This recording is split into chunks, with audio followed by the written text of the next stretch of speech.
cette session de signature de contrat entre la DCMS, le ministère de l'Éducation nationale et l'Université du Sénégal. Et vraiment, c'est vrai que nous vivons une crise sanitaire particulière. C'est pourquoi peut-être, comme on dit chez nous, quand on accueille quelqu'un, il y a des modalités et le café qui doit être servi, mais on va le remettre à une prochaine. En tout cas, vous êtes chez vous et ce n'est pas la première fois également. Il y a d'autres pas avant de laisser la parole à nos hôtes pour dérouler. Je vais commencer par moi-même. Je suis le docteur Aliou Dia, chef de la division. Bonjour, moi c'est Fatou Sabel Diop. Je suis spécialiste en nutrition publique de Nestlé. Bonjour, Mampam Saro, je suis en charge de la communication institutionnelle et des affaires publiques à Nestlé. Au programme qui nous réunit aujourd'hui, pour voir un peu les activités du terrain qui ont démarré. Après, je pense que nous pourrons nous déplacer dans votre bureau pour les différents mots et la signature, si vous voulez dire. Ça marche.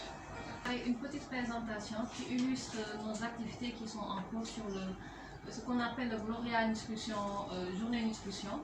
Donc, il s'agit d'un programme d'éducation sur la nutrition et la carence en fer qu'on est en train de faire au niveau des écoles. Donc cette année, on est sur 14 écoles, partout au Sénégal, donc un peu partout sur certaines régions. À Dakar, on est sur 6 écoles, dont Guédiawaye et Pikine, donc on a commencé par Pikine. À Thiès et Mbour, on est sur 4 écoles. À Saint-Louis, nous sommes sur 4 écoles aussi, donc ce qui nous fait un total de 14 écoles. Donc cette activité, nous l'avons mis en place, nous ont permis vraiment de faciliter la mise en place de ce dispositif-là qu'on va voir. Des élèves, on éduque les enfants un peu sur ce que c'est que la pyramide alimentaire, l'importance des aliments, sur quels aliments il faut limiter. Donc c'est la logique de la pyramide. Parce que les enfants, on a remarqué que les enfants venaient à l'école sans manger et moi je l'ai constaté et les enfants attendent jusqu'à midi pour manger, sachant qu'à la veille ils ont mangé depuis 9 h le soir. Voilà, donc c'est ça l'importance et on voit que les enfants participent et ils comprennent très rapidement les choses. Donc après, il y a des jeux de rôle qui sont faits de par ces cartes, on leur explique.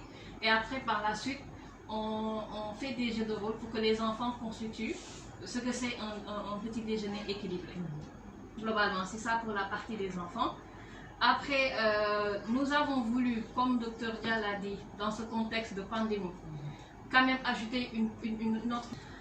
donc on a mis en place des dotations Covid, donc qui est constituée de dont on a besoin pour faire face à la Covid, qu'on a donné aux 9 IF qui constituent les 14 écoles. Voilà globalement. Donc c'est vraiment symbolique, mais sachant que toutes les années on le faisait, cette année sans pour autant apporter ce soutien-là aux IF. Sur la carence en fer. On les explique quels sont les signaux avec nos nutritionnistes qu'on a formés avec la DCMS. Quels sont vraiment les signaux de la carence en fer, quels aliments qu'elles doivent manger, et partie dépistage et conseil nutrition. Donc c'est dans la cour de l'école, donc quand les mamans finissent les cours, on leur propose, si vous voulez, vous pouvez vous faire dépister pour voir si vous êtes anémie ou pas. Et par la suite des résultats, il y aura, donc vous avez vu cabine 1, cabine 2, il y aura des conseils qu'on va vous donner. Nous avons nos laborantins, l'équipe de la DCMS, au niveau des cabines, des enfants. Parce qu'on a vu que les enfants, il faut les familiariser avec ce que c'est que la bonne alimentation, les légumes. Donc on a proposé de mettre dans des écoles, donc là on l'a mis dans les 2 écoles où on a disons quasiment, on a fini la première école, la deuxième école on va la finir vendredi, on a mis des potagers. Sur les 14 écoles on mettra un potager pour que les enfants se familiarisent avec les légumes. Et en même temps apporter un volet environnemental, voilà, vraiment sensibiliser les enfants par rapport à ça. Et puis il y a un directeur d'école qui a proposé que ce sont les meilleurs élèves qui vont s'en occuper. Donc c'est quelque chose vraiment qui apporte un plus à l'école et à l'éducation. Voilà, donc voilà globalement. les différentes activités qu'on est en train. Donc, durant cette semaine, on est au niveau de l'école Thierno Salif Nungo. Donc, la semaine prochaine, on sera à l'école Lansar A, avant d'aller à Thiès, puis Mbour et Saint-Louis, globalement. Merci beaucoup. Notre société d'avant, quand on était autour du bol, tout ce qui était le ndawal était réservé aux grandes personnes, alors que les enfants en ont besoin. En ont plus besoin. Voilà, pour bien grandir. Donc je pense que ça c'est une très bonne chose et c'est vraiment quelque chose à perpétuer. Donc docteur Dia. Ce que vous êtes en train de faire, parce que l'objectif, on va y revenir, c'est vraiment donner à nos enfants une alimentation de qualité.